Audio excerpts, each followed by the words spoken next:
We got stuck in a typhoon coming home from our first deployment, and I think, if memory serves me right, we'd get up for a couple hours, what we'd do, standard watch, and I'd be on the bridge of the ship, navigating the ship home.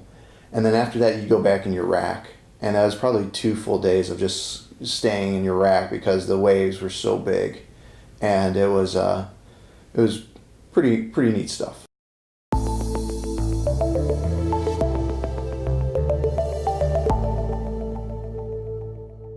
So I joined the Navy in May of 2001. It paid for college. I went through ROTC at Miami of Ohio. I was a naval officer, and I guess I fell in love with the Navy. One, my dad was in the Navy during Vietnam, and he always had a lot of sea stories.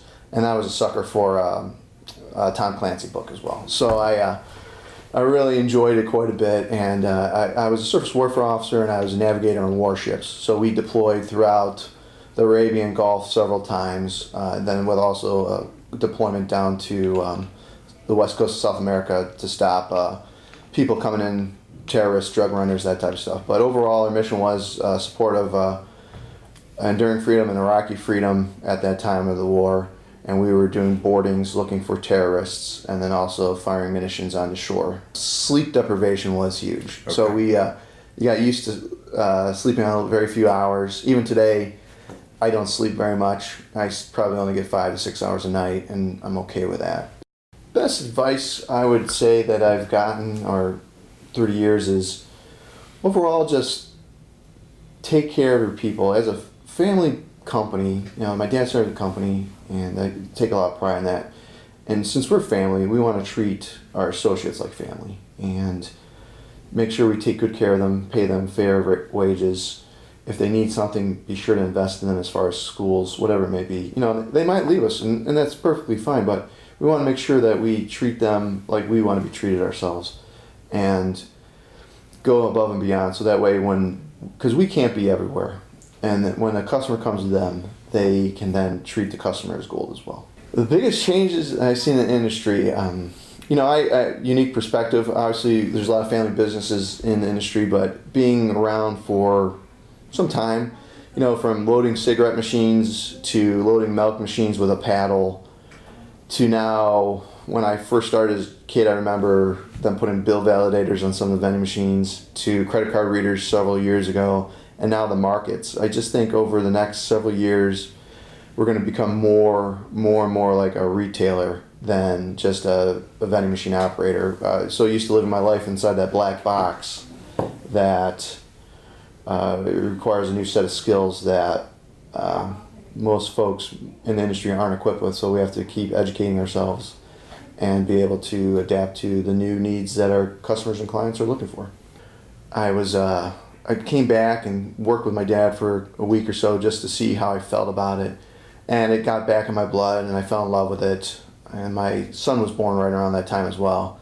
And during the initial phases of the war back in the early 2000s, I was deployed and gone quite a bit. And with the birth of my first child, I figured it would be a good transition into civilian life and still be able to have a lot of fun and enjoy what I do out there. So I guess the best part of my job is that my job's never the same every day. I do everything from looking at technology one day to HR issues the next day, and overall just feel very blessed to have a very unique job and not as cookie cutter as a lot of folks I know out there. We're very fortunate here to have a great team at the Cuyahoga Group, and just keeping those folks engaged and then allowing our customers to know that these people are servicing your account and their team members, their family, and that these folks are providing a top-notch service.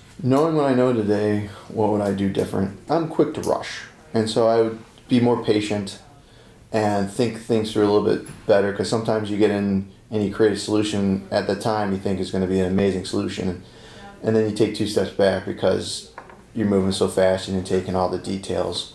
So my advice to my early self would be take a second, take a breath, and then even a night before you implement maybe some changes. If an operator came to me and I was struggling, what advice would I give to him or her? I would say invest in your people and then leverage technology so that way it makes the job and servicing the customer a little bit easier. Really, really happy to be part of the family business. My dad started the company in 1988, as I said before, as Cuyahoga Vending. And we have several companies now under the Cuyahoga Group. And we've grown from him and another partner, Dave Carley, who started the company, to a company that has hundreds of associates, and we make a difference in people's lives every day. And Dad, I just want to say thank you. It's been a real pleasure to work here.